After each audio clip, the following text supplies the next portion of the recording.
L'Angle del Miramar, el programa de motor de Ràdio Mollet. Conduït i presentat per Álvaro Rodríguez, Eva Utrero i Àlex Bermúdez.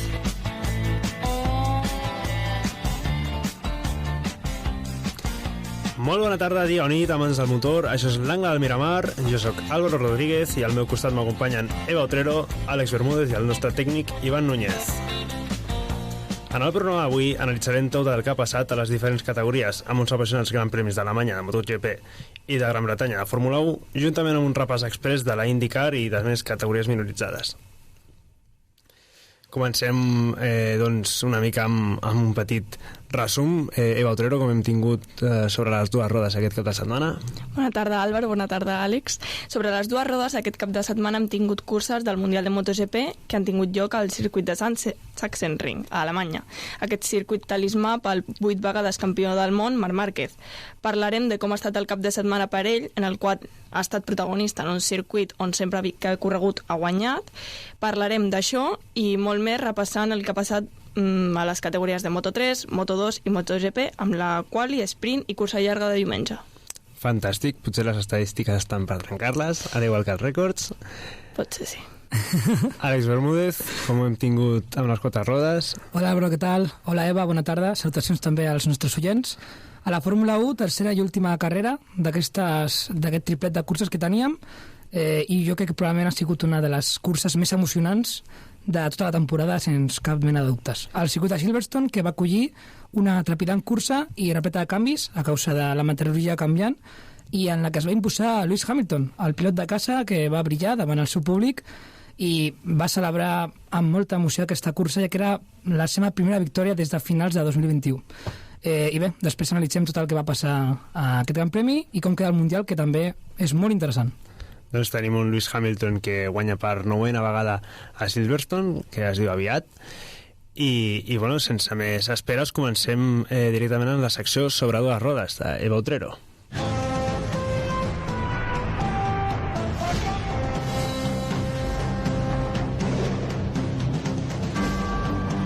Comencem la secció, com és usual, amb la categoria més petita i per mi la més emocionant sempre. De la mateixa manera que ho va fer a Assen, tampoc va fallar aquest cop. Vam tenir la pole del neerlandès, el Colin Baker, que va caure a la cursa quan anava a la primera posició. Això va fer que encara que s'aixequés i acabés la cursa, ho va fer fora dels punts i David Alonso va poder aprofitar la situació al màxim. La victòria va ser pel pilot colombià, el David Alonso, a la segona posició el japonès, el Tayo Furusato, i a la tercera el valencià Ivan Ortolà. Tots tres van estar lluitant per la primera posició fins al final de la cursa, a la que es va endur la victòria el pilot del CF Moto Gaviota Spar Team, que sembla estar acostumat a sortir-se en aquest tipus de baralla a final de cursa. Destacar la caiguda de José Antonio Rueda pel que van patir, donat que se li va bloquejar la roda posterior i va salvar la caiguda, però se li va tornar a bloquejar la mateixa roda i va haver de tirar-se de la moto per no anar-se contra el mur, però el pilot ha sortit il·lès. Perillosa aquesta caiguda, Corba 1, màxima velocitat punta i de cop es va trobar jo ja he dit que es va trobar sense frens, va haver de deixar anar la moto a l'estil Maverick Viñales. Així és. D'aquestes, jo recordo una al Gran Premi de Japó 2013, a l'Eix Espargaró amb la Real Avintia, que em sembla que era una Ducati, que al final de la recta aquesta famosa de Motegi deixa anar la moto, cau, i tu veus com la moto continua, agafa les proteccions al mur de pneumàtics, surt volant. I bueno, aquesta caiguda és molt espectacular. Ara m'he recordat de com és una mica semblant, que han de deixar la moto perquè si no la conseqüència és pitjor. M'ha vingut ara al cap. Molta por amb aquestes caigudes, sempre me'n recordo del Luis Salom. Complicat. Però bueno, anem a la categoria intermèdia, Moto2. La pole a la classificació se la va emportar el Celestino Vietti, el pilot de l'equip Red Bull KTM Ajo, i diumenge a la cursa el podi va estar format pel murcià Fermín Aldeguer, el dia de Sant Fermí, el dia 7 de juliol, i per darrere seu el Jake Dixon, i a la tercera posició la Iogura. El Sergio García Dols, líder del Mundial, no va tenir un cap de setmana fàcil i ho va salvar amb una 7a posició sense arriscar-se massa per agafar 9 punts. Perfecte. Això va ser la categoria de Moto2. I, per últim, passem a la categoria reina, amb les motos grans, MotoGP, i la pole va ser pel Jorge Martín, qui va compartir la primera fila amb dues Aprilia Satellite, la del Miguel Ángel Oliveira i la del Raúl Fernández. Què us sembla això? Bueno, Raúl Fernández és aquest tipus de pilot que de cop i volta apareix. A Moto3 pràcticament no el veiem, però de cop i volta un dia apareix Aragó i resulta ser un rival pel títol de cop i volta, i després arriba a Moto2 i baralla pel títol res més arribar amb Remy Gardner, i l'any següent MotoGP. És un pilot que sembla que quan es troba en aquesta situació de que troba el puntet a la moto, ojo amb ell. Fa coses. Bueno, si us pregunteu on era el Bagnaia, i era allà al darrere. Estava a la quarta posició, a la segona fila, just darrere del Jorge Martín, per veure'l bé.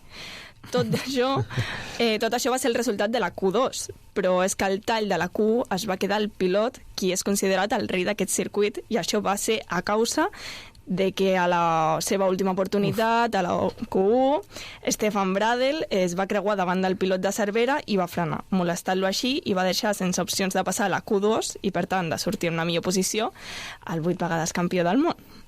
El dia abans, fora del món del motor, el futbol s'està jugant l'Eurocopa i vam tenir Espanya-Alemanya, que va guanyar Espanya al minut 119 a la pròrroga, i a les declaracions de Marc Márquez després d'aquest incident amb el pilot alemany Bradl va explicar l'acció i va dir això al mitjà DAZN. No lo ha hecho queriendo, ya me ha venido a pedir disculpas y esto pasa, es un circuito muy pequeño y evidentemente en ese punto pues tenía un problema con la moto en la salida anterior y en ese punto pues no he podido confiar en lo que haría. Pasa, o sea, es un circuito pequeñito que estas cosas pasan y me ha pedido disculpas, no pasa nada. Los alemanes lo ganamos ayer. ¿Qué semblan las declaracions del Márquez? Bueno, hay que tomárselo con humor, ¿no? Almenys que... A mi em va encantar. Va dir, ja que estem aquí, doncs ja diem. No va haver Carvajalinya, però no va estar malament. Home, si l'enganxa ja del casco, ja és l'últim.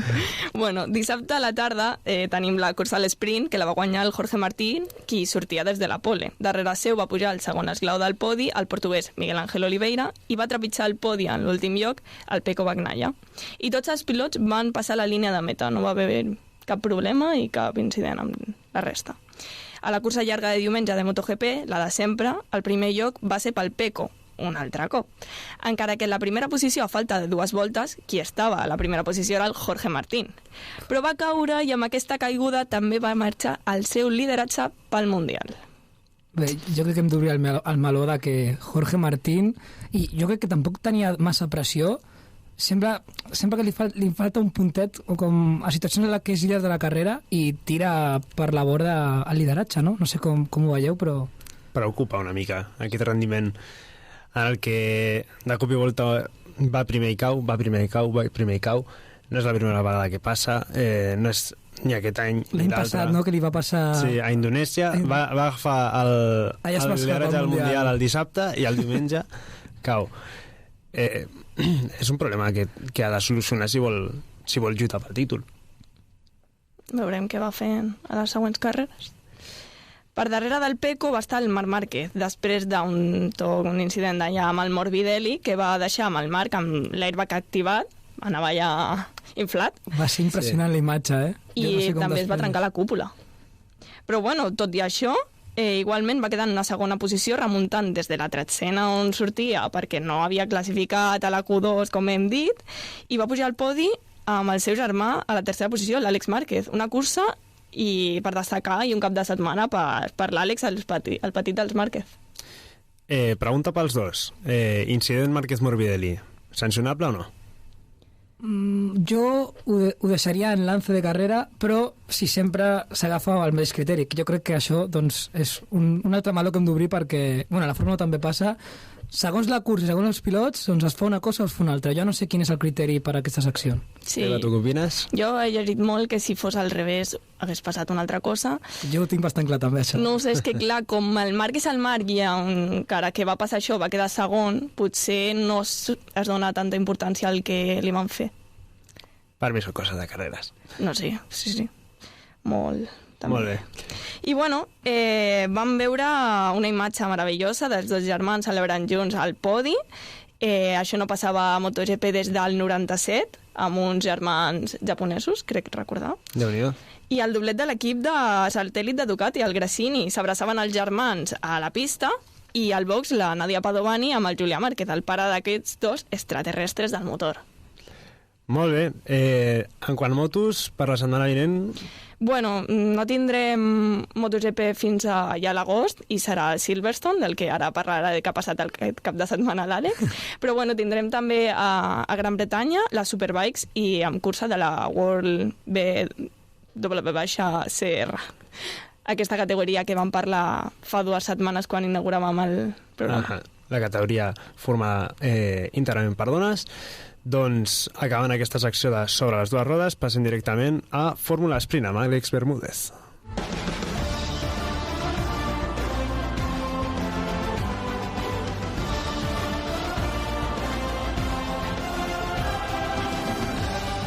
Bé, doncs a Silverstone jo crec que, si no la millor, una de les millors carreres d'aquesta temporada. Quan hi ha pluja, doncs això és un altre esport. Jo crec que doncs, no té res a veure quan no hi ha canvis meteorològics en comparació de quan els hi ha. I bé, començàvem una cursa a la qual parties de la pole George Russell per segon cap de setmana consecutiu, que jo crec que hem de dir també que el pobre George Russell, aquest no és el seu any, està tenint una mala sort bastant evident. Ja, hòstia, què? Això no és mala sort. Bueno, però jo crec que està rendint més del que mostren els punts. Sí que és veritat que, tot i així, jo crec que el gran damnificat aquest cap de setmana és McLaren. Bueno, la tendència d'aquestes últimes carreres... Sí, un tercer i un quart lloc que podien ser un doblet tranquil·lament. Si teníem en compte primer els errors estratègics que hi van haver-hi, que van ser molt evidents, en els dos casos, sobretot Piastri, que estava primer al primer canvi de pneumàtics de sexe de pluja, no? Potser? Sí. I que Piastri, doncs, inexplicablement no el van fer doble parada, com sí que ho van fer a Mercedes, i això li va costar perdre 5 jocs. I després Norris, si l'haguessin parat una volta abans, segurament hagués estat per guanyar la cursa allà amb Hamilton, i d'aquesta forma doncs, va passar al tercer lloc, que també hem de parlar com Norris torna a veure com le come la tostada a Max Verstappen. Jo crec que Max Verstappen, amb un cotxe sensiblement inferior, un gran cap de setmana a Verstappen. Hem de parlar també de que va cometre un error a la qual i que li va costar segurament lluitar per la pole, però tot això, sortint quart, sense el recolzament del seu company d'equip, va demostrar que és el millor de la grella. I bé, doncs Lewis Hamilton, jo crec que hem de parlar, xapó per ell, gran cursa de Lewis Hamilton, que va guanyar contra tot pronòstic. Si primer semblava que George Russell doncs, podia ser el més ràpid als Mercedes, però després doncs, ho va fer molt bé. I bé, jo crec que des d'aquí tothom que li agrada la Fórmula 1 s'ha d'alegrar per Hamilton, ja que portava quasi 3 anys sense guanyar, i a mi em va emocionar molt com després plorava allà abraçat amb el seu pare, i va ser una imatge molt, molt bonica. Hamilton que té els pilots anglesos pel general acostumen a tenir una certa sensibilitat especial amb l'aigua. És una cosa que veiem sobretot amb Jenson Button, però ara Lewis Hamilton està tirant de perro viejo, i si ja l'aigua li agradava de jove, ara sembla que encara més. També Hamilton ha comentat, i això és important i m'agradaria destacar-ho, que ha patit molt amb el tema d'enfermetats mentals durant aquests anys que ha estat sense guanyar. I bueno, algú que ens fa reflexionar en que si una persona que té totes les facilitats a la vida, com és el cas de Lewis Hamilton en el punt que es troba ara, ha tingut aquests problemes, doncs per entendre, per contextualitzar el que és una malaltia mental. I bueno, res més comentar-ho. Jo volia dir també que vaig veure un tuit que deia madurar és alegrar-te de la victòria de Lewis Hamilton, i una de les coses que dius és per aquesta, perquè va ser molt, no sé si odiat o estava mal vist aquí per la rivalitat amb l'Alonso, però sí. Clar, és que és un bon pilot, Lewis Hamilton. Bueno, al final, una vegada acaben els anys aquests on hi ha baralla pel títol, doncs ja baixa una mica la tensió. Sí, troba a faltar també, no? Sí. i tothom torna a la seva posició. O sigui, és una baralla que dura 1 any, 2 anys, però després tot torna al seu joc. Potser aquí el 2021 també dir que també es va prendre part per Max Verstappen i ara doncs és com una mica a l'inversa, no? Que ara Max Verstappen doncs, ja estem una mica cansats de que guanyi sempre i com que Hamilton ja doncs jo crec que si tornés a lluitar pel títol doncs la gent potser no aniria amb ell, però doncs si de tant en quant guanya una cursa i a sobre ho fa d'aquesta manera doncs sí que ens alegrem per ell una barbaritat. També 2021 va ser un any complicat, sí. Amb tema, ja des del principi amb sancions i de més. Dos pilots que potser eren els dos una mica brutets entre ells i que, doncs bé, doncs no hi havia moltes normes. Va ser una mena de bola de neu que ja va començar a esdevenir i cada vegada era pitjor. Més categories. Fórmula 2, Fórmula 3... Ràpidament, a Fórmula 2, canvis a la classificació, molt important. Paul Aron, que després d'un cap de setmana molt dolent, perd el lideratge i l'agafa el francès Isaac Hadjar, que després de guanyar la cursa del diumenge puja a la primera posició amb 133 punts, 16 per davant d'Aaron, que doncs es va quedar a 0.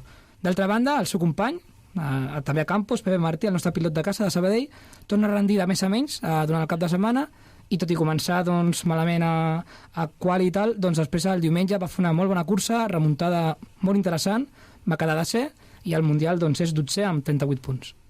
Molt bé.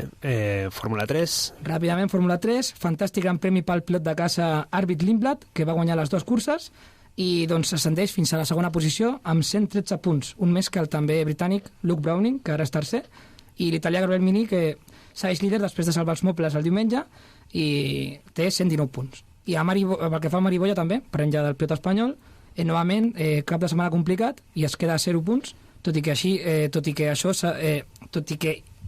això segueix 12è a la classificació. Cap de setmana accidentat amb 2 categories, sobretot el dissabte amb la pluja, molts i molts accidents. Va haver un moment que van sortir tots els continents al títol, de sobte a la mateixa volta. Sí, Pepe Martí amb Paul Aron també, que es van topar... Sí. Un cap de setmana complicat. Silverstone sempre ens deixa aquestes imatges que marquen, com el toc de Mick Schumacher i Robert Schwarzman el 2021. Ostres, quin any, 2020. Sí. 2020, la lluita pel Mundial, que va semblar com un punt d'inflexió després per la lluita pel títol. Molt bé, de cara a la setmana vinent... Doncs no tenim res, la veritat. Poqueta cosa d'aquest... Fórmula 1, després de 3 caps de setmana que ja estem tips, doncs tenim un descans ja... Un descanset. Que mai ve malament. Doncs bé, baixem ja l'atenció de la Fórmula Sprint i anem amb la meva secció, les categories minoritzades.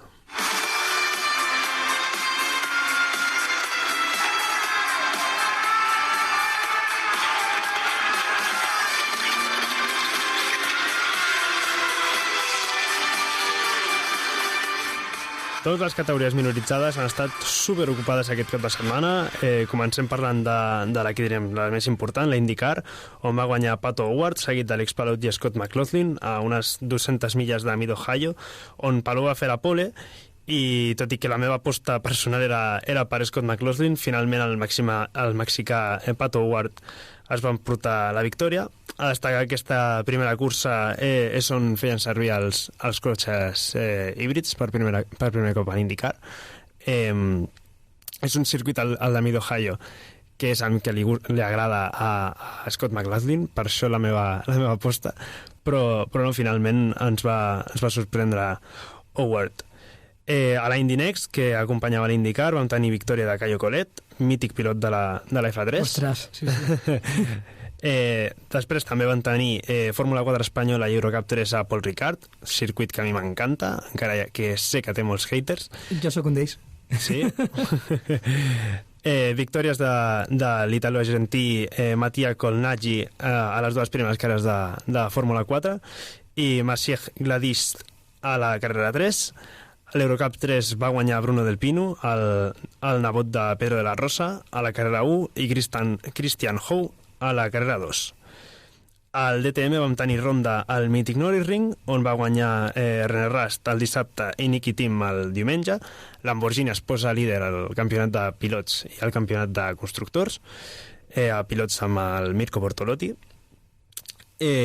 al DTM, que aquest cap de setmana ha estat acompanyat per la GT4, on la banda de repassar les victòries de Gabriel Piana i Michael Sherry a la carrera 1 i Josef Knopp juntament amb Finn Zulauf a la carrera 2. Vull destacar a la carrera 1 la 6a posició de Marc de Fulgencio, pilot de Sant Cugat, amb el seu company Enzo Juli. Li enviem des d'aquí una salutació al Marc, que és bon amic nostre. Després, què més? A la NASCAR va guanyar Alex Bowman. Els supercars australians vam tenir a la carrera 1 una victòria de Cam Waters i a la carrera 2 una victòria de Matthew Payne a Townsville. I per acabar, no ens oblidem del karting. Recordem que corria l'europeu de la FIA a Motogran Aragó i vam tenir victòria a KZ2 de Senna Van Walsgin. A KZ2 va ser per Daniel Basil i a KZ2 Masters per Anthony Abbas, que es van portar la victòria a la final. De cara a la setmana vinent, tornem al karting. Tenim WSK Euroseries a Sarno, a Nàpols, F4 Italiana i Freca a Mugello, NASCAR Cup Xfinity i Tracks a Pocono, IMSA i Mazda MX5 a Mosport, IndyCar i IndyNext a Iowa, WEC a Interlagos, GB3, Eurocup 3 i Fórmula 4 britànica a Zandvoort, GB4 i British GT a Snetterton. A destacar British GT i IMSA, les meves recomanacions 100% pel cap de setmana. Bé, com ens agrada que parlis del karting, tio. És que s'estem aquí rient perquè no entenem res, l'Àlex i jo, però ens encanta que parli.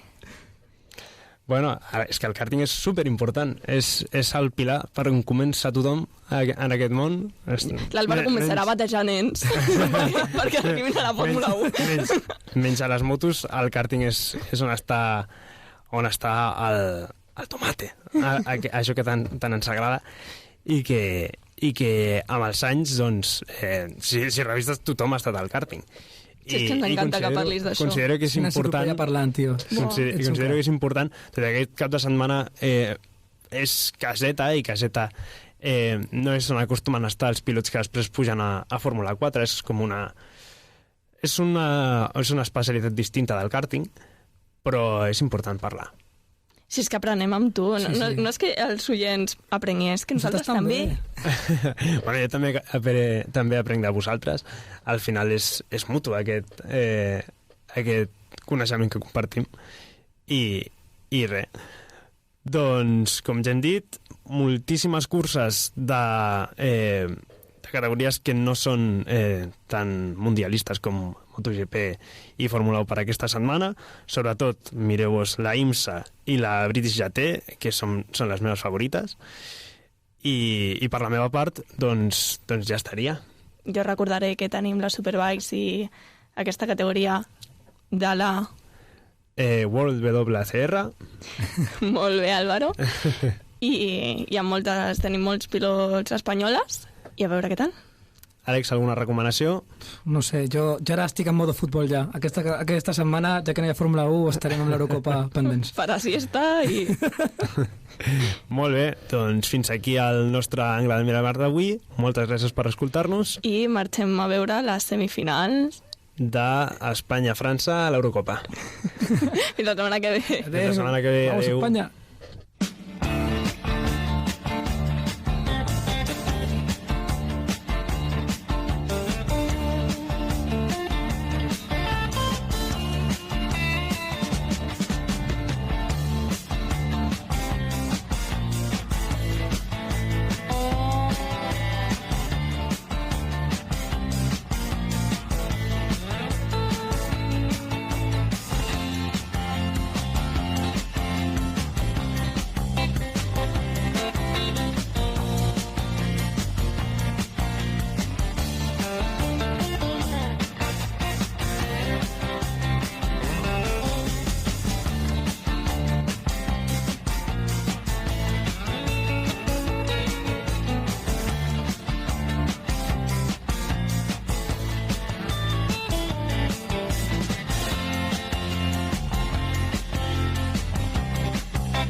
Vespres gastronòmics, taller de michelades. Preparem receptes d'algunes de les diferents michelades que es fan a Mèxic de manera divertida. Aquesta activitat és només per majors de 18 anys. Dijous 11 de juliol a les 7 de la tarda a la terrassa del Museu Avelló. Cal inscripció prèvia via WhatsApp al telèfon 616 823 059.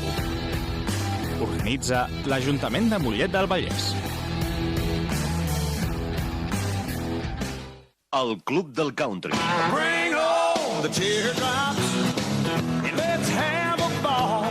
Un programa que ha fet història. She's just a mile out of Memphis and I'm already out of my mind. Durant 60 minuts escoltaràs els èxits del moment i els grans clàssics de tota la vida. Des de 1987 som fidels a una manera d'entendre la música.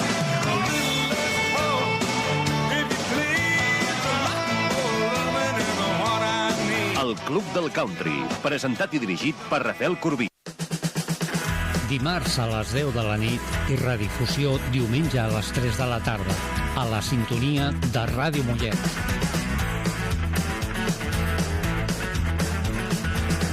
You can't love me, I'm gonna find someone who can.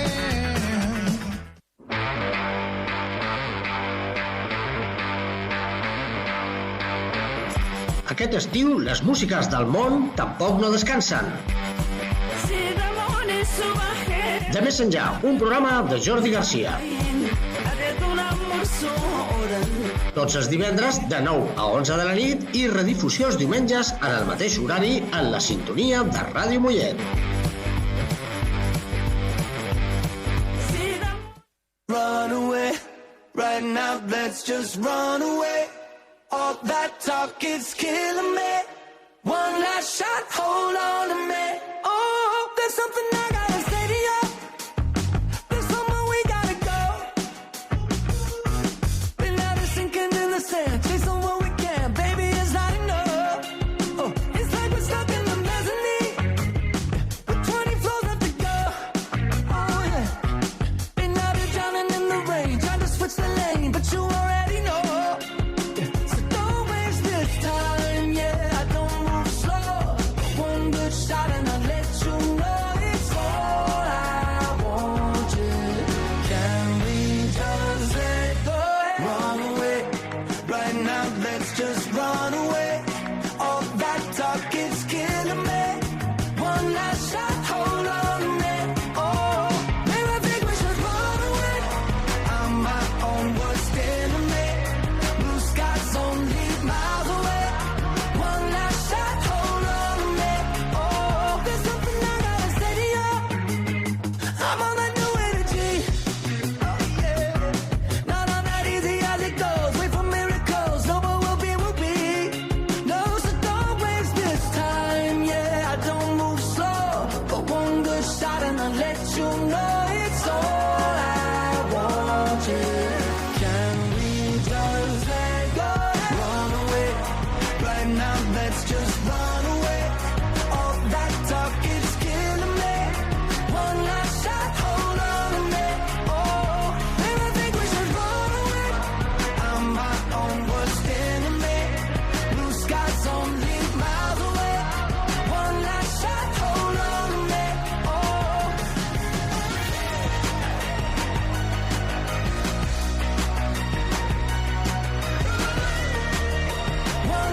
Let's just run away.